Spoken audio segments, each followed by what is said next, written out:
अब हम लोग देखते हैं नीतियों के प्रारूप, पैटर्न ऑफ पॉलिसी। तो यहाँ पर जो बातें कही गई है उसके अंतर्गत है कि नीति विषयक मुद्दों की जो चर्चा की गई है उसके कई एक प्रारूप पर चर्चा की गई है। और जैसे कि कहा गया है कि लॉबी नीति कार्यों के आधार पर विषयों का वर्गीकरण जो किया गया है वह वितरक संबंधी नीति, पुनर्वितरक संबंधी नीति, नियमन संबंधी नीति, संगठक संबंधी नीति विषय, संघर्ष संबंधी नीति विषय, समझौता संबंधी नीति विषय। तो इसके अलावा अब यहाँ पर हम चर्चा करते हैं। जैसे सबसे पहले वितरक संबंधी नीति।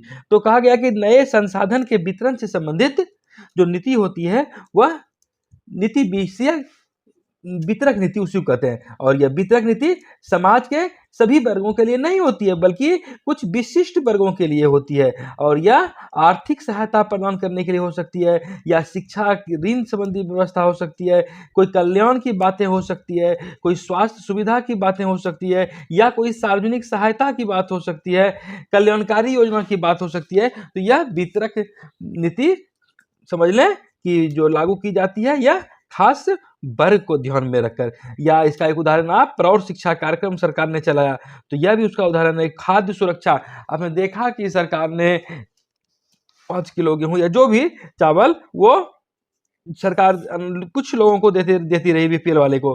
मैं सभी लोगों के लिए वो नीति नहीं थी, कुछ लोगों को। वो इसी तरह सामाजिक बीमा की बातें होती है, या सुविधा वंचित सामाजिक पृष्ठभूमि के कभी कभी छात्रों को छात्रवृत्तियां दी जाती है कि जो पिछड़े वर्ग के बच्चे हैं उन्हें सहायता दी जाए, या वृद्धा पेंशन दी जाती है वृद्ध लोगों को, या दिव्यांग जो होते हैं शारीरिक रूप से जो अशक्त होते हैं उन व्यक्तियों को सहायता देने के लिए जो नीति अपनाई जाती है उसे वितरक संबंधी नीति विषय के अंतर्गत रखकर देखा जाता है।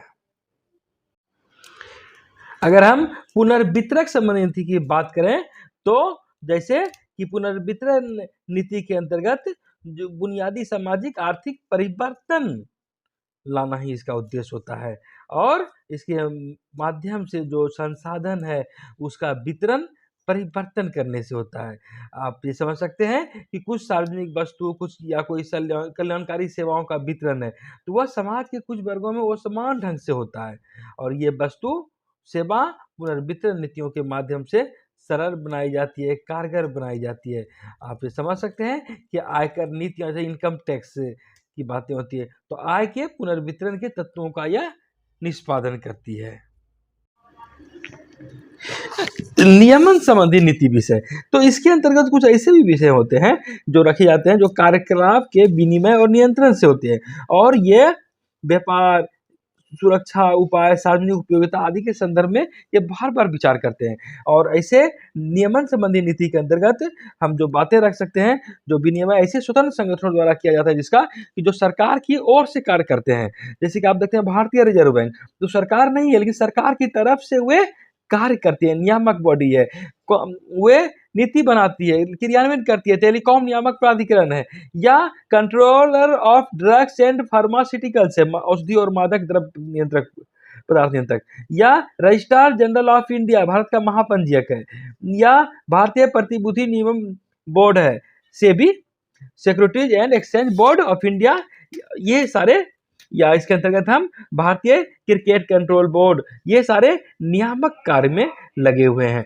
उसी तरह कुछ ऐसे भी हैं बोर्ड जो कि नियामक कार्य तो करते हैं जैसा संवर्धनात्मक कार्य भी करते हैं। जैसे कि विश्वविद्यालय अनुदान आयोग है, यूजीसी है, वो आगे संवर्धन के लिए भी कार्य करते हैं। कंट्रोलिंग बॉडी भी है, नियामक के काम करते हैं। और अखिल भारतीय तकनीकी शिक्षा आयोग की बात करें, या केंद्रीय माध्यमिक शिक्षा बोर्ड सीबीएसई, जैसे बातों को भी हम इसके अंतर्गत रखते हैं जो नियामक और संवर्धनात्मक दोनों प्रकार के कार्यों का निष्पादन करते हैं। और उसी तरह कुछ ऐसे भी बोर्ड हैं जो कि अपने व्यवसायों में मानकों की सुरक्षा के लिए नियामक अभिकरण के रूप में होते हैं। जैसे कि आप इसके अंतर्गत समझ सकते हैं भारतीय चिकित्सा परिषद है, भारतीय विधि परिषद है, बार काउंसिल ऑफ इंडिया, या राष्ट्रीय शिक्षक परिषद है, भारतीय औषधि परिषद है, भारतीय नर्सिंग परिषद है। तो ये लोग अपने व्यवसायों में अपने मानकों की सुरक्षा करने के लिए अभिप्रेत होते हैं, और नियामक अभिकरणों के एक तरह से ये उदाहरण है। लॉबी ने जिन नीति कार्यों के प्रारूप की चर्चा की उनमें एक नीति विषय संगठन संगठक संबंधी नीति विषय को भी रखा गया है।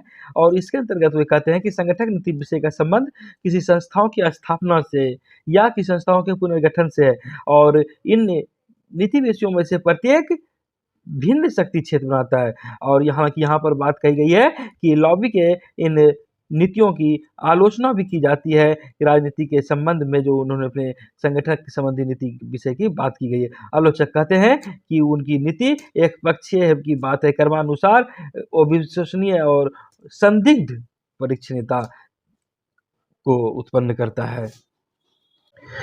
और एक है संघर्ष संबंधी नीति विषय, कॉबे और एल्डर। वो यहाँ पर कहते हैं कि संघर्ष, संतुष्टि के बदले संघर्ष के आधार पर नीति विषय का जो प्रस्तावित करते हुए उसका केंद्र बिंदु उस तरीके पर होता है जिसमें कि संघर्ष उत्पन्न किया जाता है और संघर्ष को नियंत्रित किया जाता है। इसके लिए उन्होंने प्रतिष्ठा और संसाधनों के वितरण से संबंधित मुद्दों पर संघर्ष उत्पन्न करने की बात कही है। और इन्हें प्रतियोगी पक्ष द्वारा वैकल्पिक नीति के प्रस्तुतिकरण के रूप में ऐसे उपायों और युक्तियों से उत्पन्न किया जा सकता है जो प्रतिष्ठा अथवा संसाधनों में वितरण में पक्षपात करते हैं, पूर्वाग्रह रखते हैं और व्यक्तिगत बातों या सामूहिक लाभ के लिए मुद्दा बनाने की बात होती है। किसी मानवीय घटनाओं की या प्राकृतिक आपदा के संदर्भ में देखिए, या अंतर्राष्ट्रीय घटना, अंतर्राष्ट्रीय संघर्ष, युद्ध की जब बात होती है, जब कोई प्रौद्योगिकी परिवर्तन महसूस करता है, तब इस प्रकार की मुद्दे, इस प्रकार के नीति निर्णय कार्यसूची में बनते हैं। और संघर्ष नीति की, जहाँ पर संघर्ष की बात होती है, वो संघर्ष नीति के नाम से जाने जाते हैं।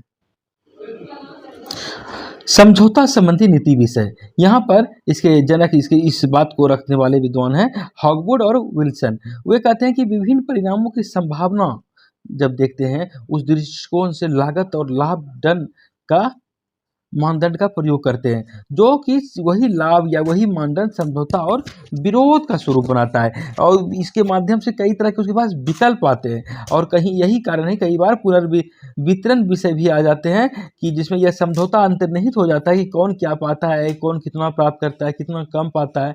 और इसी संदर्भ में विल्सन ने कहा है कि लागत और लाभ का मानदंड जो होता है वह संकेंद्रित होता है, वह बिखरा हुआ हो सकता है, या कोई ऐसा मुद्दा समाज में होता है जो समाज के छोटे वर्गों के लिए बहुत से संकेंद्रित लाभ उसको दिखते हैं, परंतु लागत बहुत व्यापक रूप से प्रकीर्णन हो सकती है। ऐसे व्यक्ति द्वारा नहीं समझा जाता है जो लोगों की सबसे बड़ी संख्या के सबसे अधिक प्रसन्नता के पक्ष में हो, परंतु यहाँ पर एक बड़ी संख्या के लोगों के हित में बात कही गई है। परंतु लागत और लाभ शामिल किए गए ऐसे प्रारूप जटिलता के महत्वपूर्ण यहाँ पर तकनीकी या विशेषज्ञ ज्ञान को शामिल नहीं किया जा सकता है। और यहाँ पर एक विद्वान है गोरमली, वे कहते हैं कि तकनीकी जटिलता की मात्रा और प्रकार भिन्न भिन्न प्रकार के संघर्ष को ही उत्पन्न करेगा।